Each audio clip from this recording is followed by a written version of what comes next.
Aujourd'hui, j'avais envie de parler du Citrus aurantium sous-espèce Amara et plus exactement de la distillation de la fleur de ce végétal.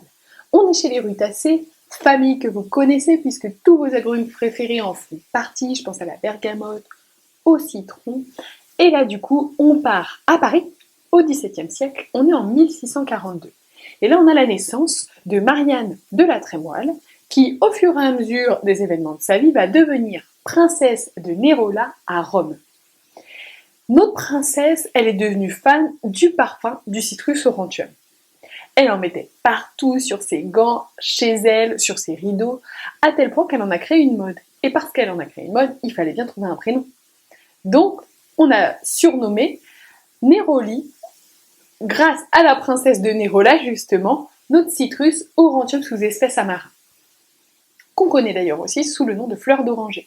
Donc là déjà, on a une petite illustration de ses débuts en parfumerie. Mais c'était aussi une essence utilisée en Chine. En Chine, notre Néroli, c'était vraiment le symbole de fécondité, de pureté, de prospérité aussi et de chance. Concernant la pureté, petit bémol, c'est qu'en fait, il me semble que c'est en Espagne à vérifier, mais c'était par contre le symbole, le parfum en fait, des filles de joie, donc bon, on choisit. En Chine, on allait même d'ailleurs jusqu'à offrir une orange pour demander en mariage, et il se trouve que l'orange, c'est le fruit de ce végétal. On peut utiliser plusieurs parties d'une plante, distiller plusieurs parties, obtenir des huiles différentes. D'ailleurs, là on a parlé de l'orange, on a parlé du néroli aussi grâce aux fleurs, mais en distillant les rameaux feuillés, vous allez avoir votre huile essentielle du petit grain, en fait bigaradier, que probablement vous utilisez un petit peu plus que le néroli à la maison. C'est une huile qui est précieuse. J'ai pas l'intention dans ces vidéos de parler que d'huiles qu'on ne peut pas trouver ou qui sont inaccessibles. Simplement, j'ai fait une olfaction récente, là j'en ai refait une, je me suis dit ok, il faut vraiment que je parle de celle-ci. Donc, je vais le faire, mais il y en a d'autres qui arrivent. Ce néroli, pour réussir à l'obtenir, on est, en fait, pour avoir 1 kg d'huile, on a quand même à distiller 1 tonne de fleurs. C'est énorme, c'est conséquent, avec toute la main d'œuvre bien évidemment qu'il y a derrière. Et ça explique aussi le prix. Le prix et le fait que ce soit précieux et rare. Mais du coup, vous pouvez aussi utiliser l'hydrolat. Ça, c'est plutôt chouette parce qu'en plus, chez les enfants, il est génial. L'hydrolat, vous allez pouvoir l'utiliser parce qu'en plus, c'est une huile, et on va juste en parler vraiment juste après, c'est une huile qui est calmante, mais qui en plus prend en charge le système digestif et qui a un aspect anti-infectieux. Ce qui est chouette parce que du coup, votre enfant quand il est malade, souvent, à force, ça fatigue, ça épuise, on pleure plus, on en a marre. Là, vous allez calmer, apporter du réconfort à l'enfant, au bébé, un sentiment vraiment de protection, et à côté de ça, le petit aspect anti-infectieux dont on a besoin, voire un petit coup de pouce en fait pour la digestion, donc à essayer. Aude Maillard, dans son livre Eau florale mode d'emploi, elle conseille 1 demi-cuillère à café par biberon, et vous pouvez aussi l'utiliser, enfin le tenter chez l'adulte quoi.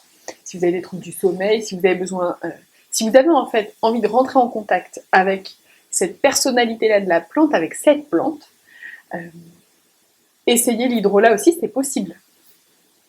Du coup, on est sur une plante du système nerveux. Pas que, mais du système nerveux. Et je dirais même du système nerveux et des conséquences d'un système nerveux sursollicité. On est sur une huile qui est anxiolytique, qui est sédative, qui est vraiment calmante, réconfortante. Et à côté de ça, elle a quand même une force qui va lui permettre d'accompagner les deuils, les chocs, vraiment les moments un petit peu difficiles où on a presque besoin que ça s'éteigne. Je le vois un peu comme ça, les moments où on a besoin de ce soutien vraiment fort, et c'est drôle parce qu'elle est tout en délicatesse, tout en douceur, mais elle a une véritable force qui lui permet de soutenir. Pour les gens très stressés aussi, je pense aux gens qui ont une vraie sensibilité, qui en fait va les rendre sensibles à tout, irritables presque parfois, ou alors pour lesquels la goutte qui fait déborder le vase arrive facilement. Elle a aussi sa petite place là. Ça tombe bien puisqu'aujourd'hui en plus, il semblerait que 100% des enfants le soient, donc ça tombe bien. On a de quoi aider et accompagner ça quand ça va pas. Quand on est très nerveux, et que du coup, le cerveau marche à 10 000 à l'heure, et quand on est stressé parce qu'au bureau c'est compliqué, et qu'on doit courir toute la journée, on a des dysfonctionnements qui peuvent arriver, notamment digestifs, mais pas que. En tout cas, pour la partie digestive, il faut savoir qu'en fait, votre système nerveux fonctionne de telle manière que quand vous n'êtes pas au repos, il ne se permet pas, il ne s'autorise pas à digérer, pour lui, c'est pas le moment. On est stressé, d'accord, il y a un danger, il y a quelque chose à faire, ok, je mets l'énergie dans les muscles, dans les jambes, il faut vraiment que je m'échappe, quoi. Il y a un lion derrière, qu'est-ce que je fais? Je cours. C'est ça, en fait. Effectivement, il n'y a peut-être pas de lion à la maison et peut-être pas au bureau, mais il y a sûrement un patron, il y a sûrement une pression, même perso. Et en tout cas, tout ça fait qu'aujourd'hui, au quotidien, on est très souvent sur le qui-vive et très souvent, on sursollicite nos systèmes nerveux alors que il a besoin d'être au repos pour pouvoir digérer, régénérer, récupérer. L'huile essentielle de néroli va permettre de calmer, d'apaiser, y compris les angoisses, et en même temps, c'est un stimulant pancréatique hépatique, et on va venir du coup aider la digestion. Donc, on aide le système nerveux. En aidant le système nerveux, on va aider la digestion parce qu'en fait, on calme, et en plus, on stimule un peu le foie et le pancréas. Au-delà des conséquences digestives, je pense aux conséquences comme l'arythmie cardiaque, l'hypertension qui viennent du stress, c'est parfait. Elle va venir calmer et impacter aussi à côté justement la tension et le rythme. C'est aussi une huile qui va aider un petit peu la circulation dans le bas du corps, peut-être d'ailleurs parce qu'elle aide le foie vu que c'est lié, mais du coup les conséquences d'une mauvaise circulation, je pense aux varices et aux hémorroïdes par exemple, cet exemple il est très mignon, il nous plaît bien, en fait ça va venir aussi aider et accompagner ces problèmes-là. À côté de ça, c'est en plus une anti-infectieuse, une antifongique, une antiparasitaire. Ça aussi, c'est un petit coup de pouce supplémentaire d'ailleurs pour les systèmes digestifs qui sont un peu abîmés.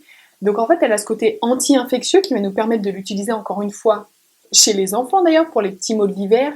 Chez nous, je pense qu'il y a d'autres huiles aussi qu'on peut utiliser bien évidemment en priorité, surtout par rapport au fait qu'elle est très précieuse, mais quand même. Et c'est aussi une régénérante de la peau. Ça, c'est vraiment, finalement, elle a un spectre assez large, et tout ça avec beaucoup de délicatesse et de force aussi. C'est assez agréable, c'est très joli à utiliser, je trouve. Je voulais faire un petit point rapide sur les molécules. On a des monoterpènes, des monoterpénols, des esters. Les monoterpénols, on a entre 40 et 45%, monoterpènes entre 15 et 40%, et les esters 10 et 20. Mais ce que je voulais surtout préciser, et ça me permet de revenir à la notion de dose et de quantité, Christian Escriva, dans son livre sur les huiles corses, je le cite beaucoup parce que je suis fan de Christian Escriva, donc au moins vous le saurez, il sera peut-être à chaque vidéo. Christian Escriva, dans son livre, il parle de l'indole, une molécule qui est présente à 0,1% seulement, mais qu'on retrouve aussi dans le jasmin et dans la jonquille, et qui en fait vont nous faire percevoir cette odeur comme agréable. Et pourtant, elle est, je répète, vraiment à 0,1%, donc c'est pas énorme. Il se trouve que cette même molécule, on s'est rendu compte que quand on l'augmentait, la sensation qu'on avait en fait de l'odeur devenait désagréable. Et ça, c'est génial parce que ça illustre plusieurs choses. C'est important de diluer et de commencer avec des doses petites. C'est la même chose en phyto quand vous faites une tisane. Mettez vraiment une petite quantité, très souvent on en met trop, ça va bloquer la réaction, voire l'inverser. Il y a une loi, je ne citerai pas la personne qui est à l'origine de cette loi d'inversion des effets, puisqu'en fait son nom est imprononçable. Mais il en parle, et vous connaissez aussi cette célèbre citation qui dit que la dose fait le poison. Là, on y est. Je pense aussi à l'homéopathie, dans lequel en fait on dilue pour pouvoir travailler l'émotionnel, et j'en passe. En fait, c'est important de constater qu'on est dans une société de consommation, et là je suis pas là pour dénoncer quoi que ce soit, simplement on a pris une habitude, et ça c'est un fait, d'en mettre plus pour que ça marche plus vite et mieux. Là, ça ne fonctionne pas comme ça avec le vivant. Vraiment, c'est très important. Ça ne fonctionne pas comme ça. Donc, avec vos huiles, diluez. Commencez par des petites doses et petit à petit, quand c'est nécessaire, augmenter, mais pas plus. En fait, vous allez gâcher et en plus, ça va pas fonctionner mieux, en fait. Au contraire. On dit aussi qu'en fait, plus on dilue, et c'est le cas de l'homéopathie, plus on va pouvoir travailler sur l'émotionnel. Ça veut dire que sur une huile comme ça, c'est d'autant plus important, mais je pense que ça l'est pour toutes finalement, d'utiliser des petites doses qui vont vous permettre en fait d'aller aussi travailler les causes qui sont peut-être un petit peu cachées. Donc cette huile en olfaction, c'est super agréable, c'est doux, j'ai vraiment envie de dire ça. Ce qui est très rigolo, c'est que effectivement, cette idée de pureté, on la ressent. C'est très blanc, c'est très délicat, comme un voile qui se propagerait un petit peu partout. Impossible à capturer, par contre, c'est très drôle. Il y a une espèce d'impermanence dedans. Moi, j'avais l'image du papillon posé sur sa fleur que vous voulez approcher, mais vous savez que si vous allez trop vite et que vous faites trop de bruit, il va s'échapper. C'est la même chose. J'ai aussi pensé aux pétales du coquelicot que vous connaissez, ce célèbre papaveracé dont en fait vous, très rapidement, vous perdez les pétales. C'est ça pour moi.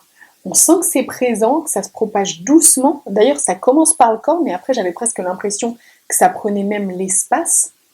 Et en même temps, à côté de cette délicatesse très blanche, très claire, on a quelque chose d'un petit peu plus pétillant, je trouve, en fond, que moi j'associerais à des notes un peu orangées, mais vraiment presque un air mutin, où les prémices presque...